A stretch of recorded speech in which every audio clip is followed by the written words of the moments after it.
നമസ്കാരം സാർ. നമസ്കാരം. ഇപ്പോൾ ഏറ്റുമാനൂർ നിയോജകമണ്ഡലത്തിനെ ചുറ്റിപ്പറ്റി ഒരുപാട് സംസാരങ്ങൾ ഉണ്ടാകുന്നുണ്ട്. കേരള കോൺഗ്രസ് ജോസഫ് വിഭാഗത്തിൽ നിന്ന് ആ സീറ്റ് കോൺഗ്രസ് ഏറ്റെടുക്കും, അതല്ല ജോസഫ് ഗ്രൂപ്പിൽ നിന്ന് തന്നെ ഒരാൾ തന്നെ ആയിരിക്കും മത്സരിക്കുന്നത്. ഇനിയിപ്പോൾ നല്ലൊരു ശക്തനായ സ്ഥാനാർത്ഥി വന്നു കഴിഞ്ഞാൽ VN വാസൻ അവിടെ പരാജയപ്പെടും. അപ്പോൾ എങ്ങനെയാണ് പൊതുവിൽ ഏറ്റുമാനൂർ നിയോജകമണ്ഡലത്തിനെ സാറിന് വിലയിരുത്താൻ സാധിക്കുന്നത്? 2011 വരെ UDFിൻ്റെ വലിയ ശക്തി കേന്ദ്രമായിരുന്നു ഏറ്റുമാനൂർ നിയോജകമണ്ഡലം.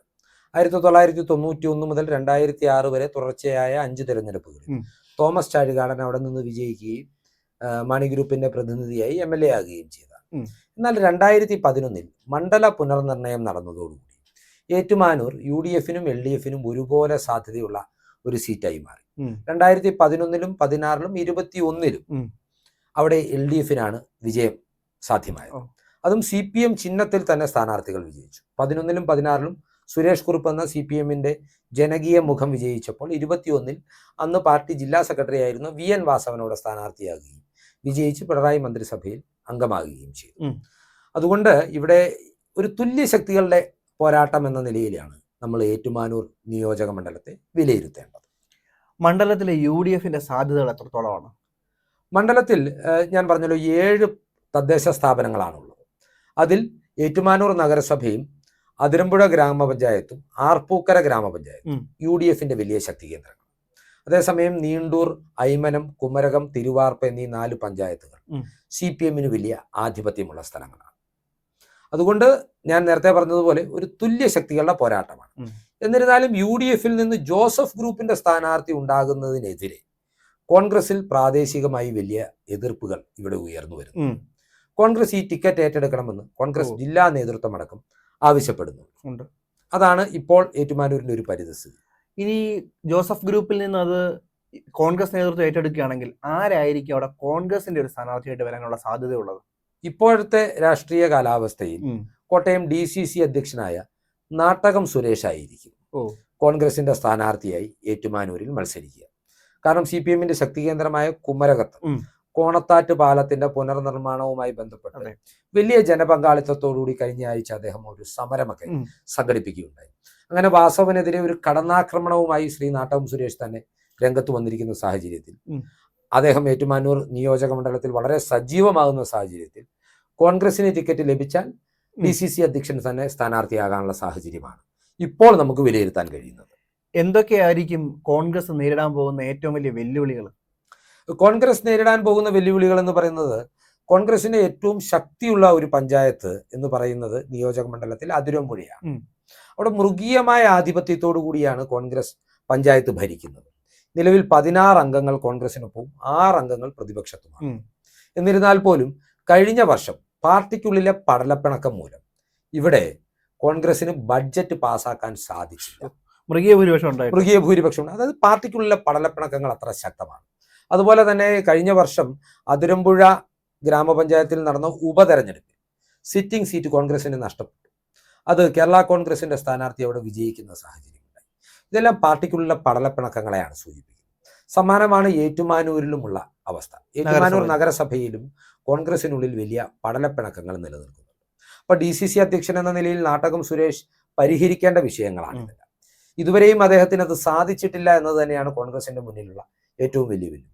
അതിരമ്പുഴയെ സംബന്ധിച്ച് ഒരു 7000 മുതൽ 9000 വരെ വോട്ടുകളുടെ ഭൂരിപക്ഷം ഇവിടെ നിന്ന് നേടാൻ കഴിഞ്ഞാൽ മാത്രമേ UDFിന് ഏറ്റുമാനൂരിൽ വിജയസാധ്യതയുള്ളൂ എന്ന് നാം വിലയിരുത്തേണ്ടി വരും.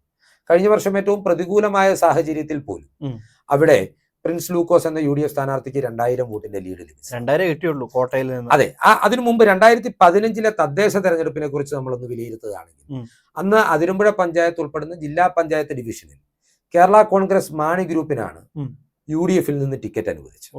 എന്നാൽ ഇതിൽ പ്രതിഷേധിച്ചുകൊണ്ട് യൂത്ത് കോൺഗ്രസിന്റെ നേതാവായിരുന്ന ജിം അലക്സ് റിബൽ സ്ഥാനാർത്ഥിയാകുകയും ആ തെരഞ്ഞെടുപ്പിൽ LDF വിജയിച്ചപ്പോൾ ജിം അലക്സ് 2ാം സ്ഥാനത്തെത്തുകയും ചെയ്തു.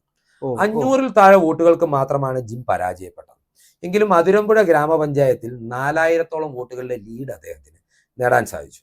അവിടെ ജിമ്മിന് തൊട്ടു പിന്നിലായി 2ാം സ്ഥാനത്തെത്തിയത് UDF സ്ഥാനാർത്ഥി തന്നെയാണ്. അപ്പോൾ ഈ 2 വോട്ടുകളും കൂടെ കൂട്ടിയാൽ ഏകദേശം 8000-ലധികം വോട്ടുകളുടെ ഭൂരിപക്ഷം അതിരമ്പുഴ പഞ്ചായത്തിൽ UDFിനുണ്ടായിരുന്നു. അപ്പോൾ ഈ പാർട്ടിക്കുള്ളിലെ പടലപ്പിണക്കങ്ങൾ ഒഴിവാക്കി കോൺഗ്രസ് ഒറ്റക്കെട്ടായി മുന്നോട്ട് പോയാൽ ഇവിടെ വിജയിക്കാൻ സാധിക്കും. ഇതുമായി ബന്ധപ്പെട്ട് വേറൊരു കാര്യം കൂടെ പറയാനുള്ളത്, 2021 തെരഞ്ഞെടുപ്പിൽ വി എൻ വാസവന് ഒരുപാട് അനുകൂല ഘടകങ്ങൾ അവിടെ ഉണ്ടായി. അത് UDFന്റെ പോരായ്മ കൊണ്ടുണ്ടായ ഘടകങ്ങളുണ്ട്, NDAയിലെ ചില ആശയക്കുഴപ്പങ്ങൾ കൊണ്ടുണ്ടായ ഘടകങ്ങളുണ്ട്. അതായത് 2021 കോട്ടയം ജില്ലാ പഞ്ചായത്തിന്റെ മുൻ അധ്യക്ഷയായിരുന്ന ലതിക സുഭാഷിന് കോൺഗ്രസ് ടിക്കറ്റ് നിഷേധിച്ചു. അവർ ഏറ്റുമാനൂർ സീറ്റ് പ്രതീക്ഷിച്ചിരുന്നു. ഇതിൽ പ്രതിഷേധിച്ച് ഇവർ പരസ്യമായി തലമുണ്ടനം ചെയ്ത് ഏറ്റുമാനൂരിൽ റിബൽ സ്ഥാനാർത്ഥിയാക്കി. KPCC ഓഫീസിന് മുന്നിൽ തലമുണ്ടനം ചെയ്ത് ഏറ്റുമാനൂരിലെത്തി റിബൽ സ്ഥാനാർത്ഥി 7600ഓളം വോട്ടുകളാണ് അവർ സമാഹരിച്ചത്. വാസവൻ 13000 വോട്ടിന് വിജയിക്കുമ്പോൾ 14,000 വോട്ടുകൾക്ക് വിജയിക്കുമ്പോൾ 7600 UDF വോട്ടുകളാണ് ലതിക സുഭാഷ് പിടിച്ചു മാറ്റിയത്. ഈ നിഷ്പക്ഷരായിട്ട് നിൽക്കുന്ന ഒരുപാട് സ്ത്രീകളുടെ വോട്ടുകളും വന്ന് UDFന് നഷ്ടമായി. മറ്റൊരു വിഷയം എന്ന് പറയുന്നത് അവിടെ BDJSനാണ് NDAയിൽ സീറ്റ് അനുവദിച്ചത്.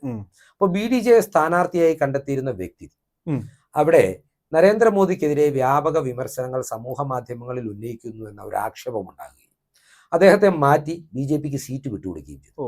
അപ്പോൾ BDJS ആയിരുന്നെങ്കിൽ ഒരു ഇഴവ സമുദായ അംഗം അവിടെ സ്ഥാനാർത്ഥിയാകുമായിരുന്നു.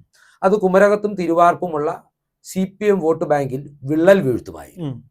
എന്നാൽ ഇത് മാറി BJP സ്ഥാനാർത്ഥിയായി ഒരു നായർ വന്നപ്പോൾ അതും UDFന് കിട്ടേണ്ട ചില വോട്ടുകൾ കൂടി നഷ്ടപ്പെടുന്നു. അങ്ങനെ ഒരുപാട് അനുകൂല ഘടകങ്ങൾ 2021 വി എൻ വാസവന് അവിടെ ഉണ്ടായിരുന്നു. എന്നാൽ കോൺഗ്രസ് പാർട്ടിക്കുള്ളിലെ എല്ലാ പോരായ്മകളെയും അതിജീവിച്ച് സംഘടനാ സംവിധാനം ചുറുചുറുക്കോടെ ഒറ്റക്കെട്ടായി മുന്നോട്ട് നീങ്ങിയ നാട്ടകം സുരേഷ് സ്ഥാനാർത്ഥിയാകുന്ന പക്ഷം അവിടെ വലിയ സാധ്യതകളുണ്ട്. നാട്ടകം സുരേഷിന് SNDPയുമായി അടുത്ത ബന്ധമുണ്ട്. അദ്ദേഹം ഒരു ഇഴവ സമുദായ അംഗമാണ്. അങ്ങനെ നാട്ടകം സുരേഷും BDJSന്റെ പ്രതിനിധിയായി ഒരു ഇഴവ സമുദായ അംഗവും വി എൻ വാസവനും തമ്മിൽ മത്സരിക്കുകയാണെങ്കിൽ ഇഴവ വോട്ടുകൾ ഭിന്നിക്കുകയും UDFന്റെ അടിസ്ഥാന വോട്ട് ബാങ്കായ ക്രിസ്ത്യൻ വോട്ടുകൾ UDFൽ നിലനിൽക്കുകയും ചെയ്താൽ UDFന് വിജയിച്ച് വരാവുന്ന ഒരു മണ്ഡലമാണ് ഏറ്റുമാനൂർ. അതാണ് ഇപ്പോൾ ഉള്ള ഒരു പൊതു വിലയിരുത്തൽ എന്ന് പറയുന്നത്. അപ്പോൾ നമുക്ക് എന്ത് പറഞ്ഞ് വീഡിയോ കൺക്ലൂഡ് ചെയ്യാം? UDFന് വലിയ വിജയസാധ്യതകളുള്ള, അതുപോലെ തന്നെ പാർട്ടിക്കുള്ളിലെ പടലപ്പിണക്കങ്ങൾ മൂലം കോൺഗ്രസിന് വലിയ വെല്ലുവിളികളുള്ള ഒരു മണ്ഡലമാണ് ഏറ്റുമാനൂർ. വി എൻ വാസവന്റെ ജനകീയതയെ അതിജീവിച്ച് UDFന് ഇവിടെ വിജയിക്കണമെങ്കിൽ കോൺഗ്രസും UDFും ഒറ്റക്കെട്ടായി മുന്നോട്ട് പോകേണ്ടതാണ്. അതൊക്കെ സാധ്യമായാൽ വലിയൊരു പോരാട്ടം അവിടെ ഉണ്ടാകും എന്ന് പറഞ്ഞു വെച്ചുകൊണ്ട് നമുക്ക് ഏറ്റുമാനൂരിനെ കുറിച്ചുള്ള ചിന്തകൾ ഇവിടെ അവസാനിപ്പിക്കാവുന്നതാണ്. കൂടുതൽ രാഷ്ട്രീയ വാർത്തകൾക്കും വിശകലനങ്ങൾക്കുമായി ഞങ്ങളുടെ ചാനൽ സബ്സ്ക്രൈബ് ചെയ്യുക. നമസ്കാരം.